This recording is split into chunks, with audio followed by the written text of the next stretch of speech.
Desde el momento en que nacieron, la diferencia entre los gemelos fue evidente para todos, pero especialmente para Kaede. Mientras que Hiroki llegó al mundo con un llanto enérgico que llenó la sala de maternidad, reclamando atención y calor, Hiro nació en un silencio absoluto. Sus ojos no estaban cerrados. Estaban fijos en el techo, como si estuviera observando algo que nadie más podía ver. No lloró, no pataleó. Simplemente comenzó a existir. Los primeros años. El niño de cristal y el niño de piedra durante la infancia, la dinámica se volvió más marcada. Hiroki era el niño que corría por el parque, se raspaba las rodillas y buscaba el consuelo de su madre con lágrimas en los ojos. Era transparente, frágil y dependiente. Hiro, por el contrario, era una roca. A los 5 años, podía pasar horas sentado en el porche, observando el movimiento de las hojas o el rastro de las hormigas. No jugaba con los otros niños, pero tampoco parecía triste. Su seriedad no era la de un niño amargado, sino la de alguien que procesaba información a una escala que su pequeño cuerpo no debería permitir. Kaede solía arrodillarse frente a él, tomándole las pequeñas manos con una preocupación constante en el rostro. Hiro, cariño, ¿estás bien? ¿Por qué no juegas con tu hermano? Le preguntaba, acariciando su cabello negro. Él solo la miraba. En sus ojos no había el brillo de un niño que quiere un juguete, sino una calma profunda, casi reconfortante. Estoy bien, mamá. Solo estoy cuidando que Hiroki no se caiga, respondía con una voz demasiado pausada para su edad. Esa respuesta siempre dejaba a Kaede con un nudo en el corazón. Le angustiaba que su hijo no se permitiera ser un niño, que siempre estuviera en un estado de alerta silenciosa, como si fuera el adulto de la relación. La sombra en la escuela primaria. A medida que crecieron, la naturaleza reservada de Hiro se convirtió en su armadura. En la escuela, Hiroki solía ser el blanco de pequeñas burlas por su timidez. En una ocasión, un grupo de niños mayores intentó quitarle su merienda en el patio trasero. Hiroki estaba retrocediendo, al borde del llanto, cuando Hiro apareció. No llegó gritando ni lanzando golpes. Simplemente se paró al lado de su hermano. Su presencia era tan densa, tan extrañamente pesada, que el aire alrededor del grupo pareció enfriarse. Váyanse, dijo Hiro. No fue una amenaza, fue un hecho. Los niños mayores, sin entender por qué, sintieron un escalofrío que les recorrió la columna vertebral. Sintieron que, si daban un paso más, algo fundamental en ellos se rompería. Se alejaron confundidos, murmurando que Hiro era un raro. Esa noche, Kaede notó a Hiroki especialmente animado, pero vio a Hiro más serio de lo habitual en la mesa. Hiro, la maestra me llamó para decirme que asustaste a unos niños, dijo Kaede, con un tono de suave reproche teñido de miedo. No quiero que te metas en peleas, me asusta que algo te pase por ser tan cerrado.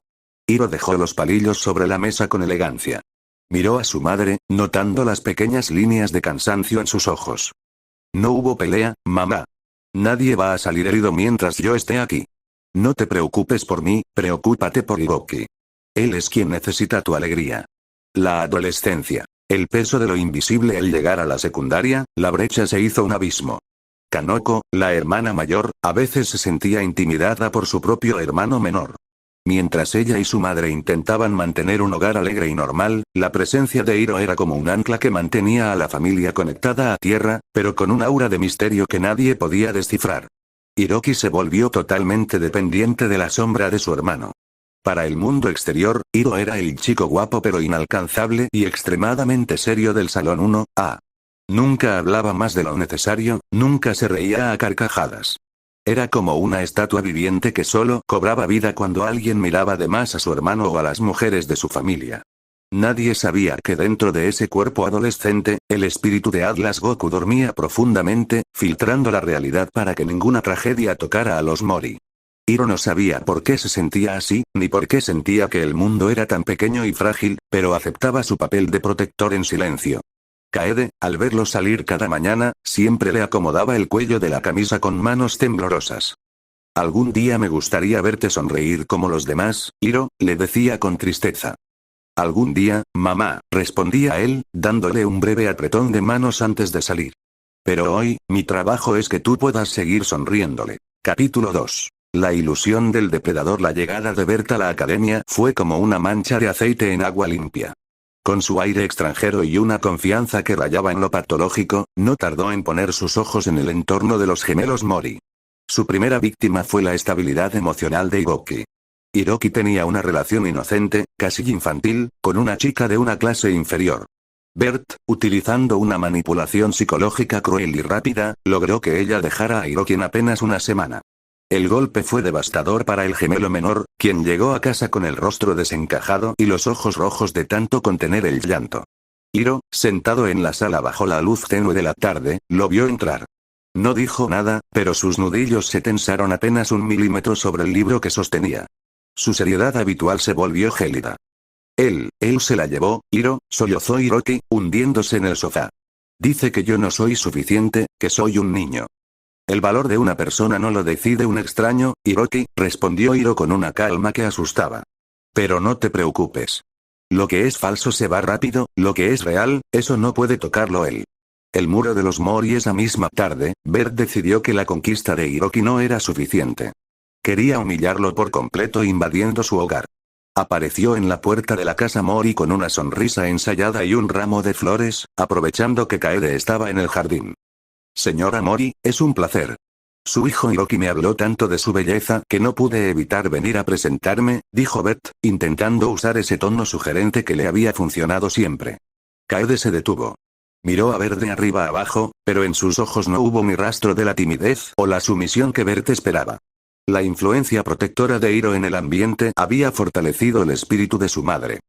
Mi hijo no es amigo de personas que vienen a presumir de lo que no tienen, respondió Kaede con una voz firme y cortante. Guarde sus flores para alguien que crea en sus mentiras. Por favor, retírese de mi propiedad. Bert se quedó helado. No esperaba un rechazo tan seco. Intentó insistir, pero una sombra se proyectó desde el interior de la casa. Kanoko, la hermana mayor, apareció detrás de su madre. ¿Sigues aquí?, preguntó Kanoko con una mueca de asco. Hiroki me contó lo que hiciste. Eres patético. No eres el tipo de hombre que entra en esta casa, ni ahora ni nunca. Búscate una vida y deja de molestar a mi familia. El ego de Bert empezó a resquebrajarse. 2 rechazos brutales en menos de 5 minutos. Desesperado por recuperar el control, vio a Ayumu acercarse a la casa para visitar a los gemelos. Ayumu, exclamó Bert, interceptándola. Estos Mori son unos amargados, ven conmigo, yo puedo mostrarte lo que es divertirse de verdad. Ayumu ni siquiera se detuvo. Lo miró como si fuera un insecto molesto en el camino. Prefiero estar con el amargado de Hiroki que pasar un segundo cerca de alguien tan vacío como tú, Bert. Quítate de mi vista. El silencio de Hiro desde la ventana del segundo piso, Hiro observaba la escena. Su espíritu de Atlas Goku, aunque contenido en su forma de niño normal, vibraba con una frecuencia de advertencia. Bert estaba en el jardín, humillado, con las flores cayendo de sus manos mientras las 3 mujeres lo ignoraban por completo, entrando a la casa para consolar a Hiroki. Bert levantó la mirada y chocó con los ojos de Hiro. Por un segundo, el cielo pareció oscurecerse solo para él. No hubo rayos, ni gritos, solo la mirada de un niño que parecía juzgar su alma entera desde el inicio de los tiempos. Bert retrocedió, tropezando con sus propios pies, y huyó de la calle. Dentro de la casa, Kaede suspiró y miró hacia las escaleras, donde Hiro bajaba con su paso lento y pesado. Ese chico era extraño, Hiro, sentí algo horrible cuando me habló, dijo Kaede, abrazando a sus 2 hijos. Ya no importa, mamá, dijo Hiro, permitiendo que un rastro de calidez suavizara su rostro serio. Él ya se dio cuenta de que en esta casa, el guión lo escribimos nosotros. Capítulo 3. El límite del silencio. Al atardecer teñía la calle de un rojo sangre cuando Hiro regresaba a casa tras haber estado en la biblioteca. A lo lejos, vio la figura de Bert merodeando la entrada de su jardín. El extranjero, herido en su orgullo tras los rechazos de Kaede, Kanoko y Ayumu, no se había ido. Estaba allí, murmurando insultos y pateando las flores de la entrada, esperando a que Hiroki saliera para desquitar su furia con el gemelo más débil. Hiro no aceleró el paso. No lo necesitaba. Cada zancada que daba parecía acortar el espacio de forma antinatural. Cuando Bert levantó el puño para golpear la puerta de madera, una mano fría y fuerte como el acero le atenazó la muñeca. Te advertí que no volvieras, dijo Hiro. Su voz ya no era la de un niño, era un juicio final.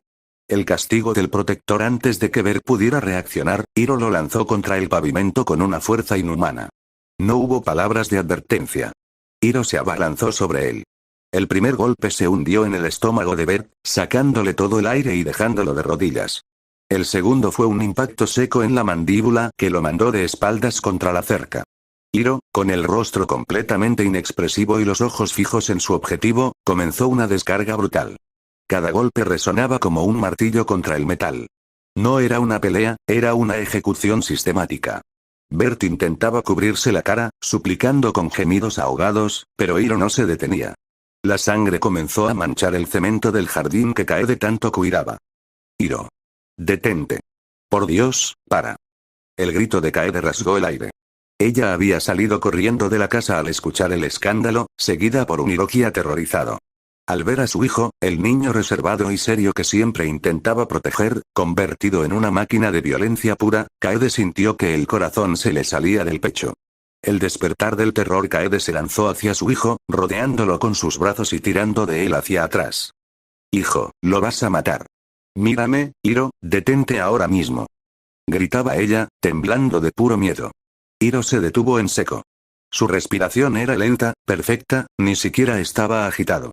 Por un segundo, miró a su madre, y ella retrocedió un paso al ver el vacío absoluto en sus ojos. No había odio, solo una indiferencia divina. Pero al ver las lágrimas de Kaede, algo en el espíritu de Atlas Goku se contuvo, regresando a la profundidad de su alma. Hiro se soltó suavemente del agarre de su madre y caminó hacia el cuerpo destrozado de Bert, que apenas lograba respirar en el suelo. Se inclinó sobre él, acercando su boca a su oído para que solo él pudiera escucharlo. Escúchame bien, basura, susurró Hiro con una vibración que hizo que las ventanas de la casa vibraran. La próxima vez que respires el mismo aire que mi madre, mi hermana o mi hermano, no habrá nadie que pueda salvarte. Te borraré de tal forma que ni siquiera el vacío recordará que alguna vez exististe. Lárgate de aquí antes de que decida que tu tiempo se ha acabado definitivamente. Bert, cubierto de sangre y llorando de puro terror, se arrastró como pudo hacia la calle, huyendo sin mirar atrás, sabiendo que acababa de asomarse al abismo. El peso de la verdad del silencio que quedó en el jardín era sepulcral. Hiroki miraba a su hermano con una mezcla de gratitud y pavor. Kaede, con las manos en la boca, no sabía qué decir. Su hijo pequeño acababa de amenazar de muerte a un hombre con una convicción que no pertenecía a este mundo. Hiro, ¿qué fue eso?, preguntó Kaede con voz quebrada. Hiro se limpió una gota de sangre ajena de la mejilla y volvió a poner su máscara de niño serio. Solo basura que había que sacar de casa, mamá, respondió él, entrando a la vivienda sin mirar atrás. Vamos a cenar. Hiroki tiene hambre. Capítulo 4. El eco del silencio. El ambiente en la casa Mori era pesado, como si el aire se hubiera vuelto de plomo tras la partida de Bert.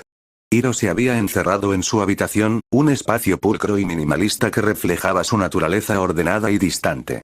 Estaba sentado en la orilla de su cama, con las manos apoyadas en las rodillas, observando sus nudillos levemente enrojecidos. No sentía arrepentimiento, solo la fría satisfacción de haber cumplido con una función necesaria. La puerta se abrió de golpe, sin previo aviso. Kanoko entró con el rostro encendido por una mezcla de rabia y angustia. Se detuvo en medio del cuarto, señalando a su hermano menor con un dedo tembloroso. ¿En qué demonios estabas pensando, Hiro?, le soltó, con la voz quebrada. Casi lo matas en nuestro propio jardín. Frente a mamá. Hiro no se inmutó. Levantó la mirada lentamente, encontrándose con los ojos de su hermana mayor. Su expresión seguía siendo la de ese niño serio y reservado que parecía procesar el mundo en una frecuencia distinta. Él no iba a detenerse, Kanoko, respondió Hiro con una calma que desesperó aún más a su hermana.